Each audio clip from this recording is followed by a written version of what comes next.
So I recently played a game called 1 Billion Ducks. At first glance, it looks incredibly simple. You load into a quiet hunting area with a shotgun, a few ducks flying around, and honestly, it's kinda relaxing. There's no giant tutorial throwing mechanics at you, no explosions, no chaos, just you, a dog, and some ducks. The basic gameplay loop is straightforward. You shoot ducks, collect them, sell them, and use the money to buy upgrades. Pretty normal stuff. At the beginning, every duck feels valuable. You're carefully lining up shots, making sure you don't miss, and slowly building up enough money to afford your next upgrade.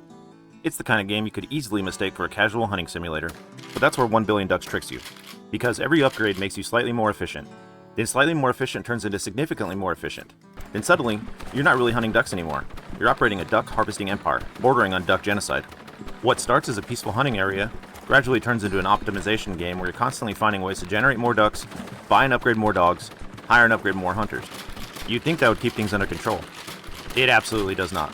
As the upgrades start stacking, the numbers begin escalating way faster than you'd expect. The amount of ducks you're collecting eventually stops feeling realistic and turns comical. I decided to test how many ducks could be stored in less than 1 hour. I had over 200,000 ducks. 200,000. And again, this is just the demo. This isn't the late game. This isn't some end game farming strategy. This is literally just the first area of the game. Somewhere along the way, the relaxing hunting game completely disappears and gets replaced by industrial scale duck genocide. The funniest part is how gradual the transition feels. You don't notice it happening at first. You start celebrating every duck that gets brought back. A little later, your dogs are bringing back dozens, then hundreds, then thousands. At the most chaotic point, I thought I was going to break the game when my friends are dipping into the single digits, but it held on strong. And before I knew it, I was staring at a lake absolutely covered in dead ducks, wondering how things escalated this far. That's what makes 1 Billion Ducks surprisingly entertaining. The game understands that the number itself is just a joke. The goal isn't just to hunt ducks. The goal is to hunt an absolutely unreasonable number of ducks. And based on what happens in the demo alone, reaching 1 billion ducks doesn't seem nearly as impossible as it sounds, even though it realistically is. If the first location can produce 200,000 ducks or more, I genuinely can't imagine what full game is going to look like.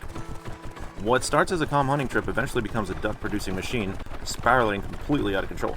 And honestly, that's exactly why I couldn't stop playing it. It was addicting seeing the numbers continuously increasing like it did. I'm honestly very interested in seeing what the full game has to offer. If this game does look like something you'd like to check out, the demo's free on Steam. Thanks for watching.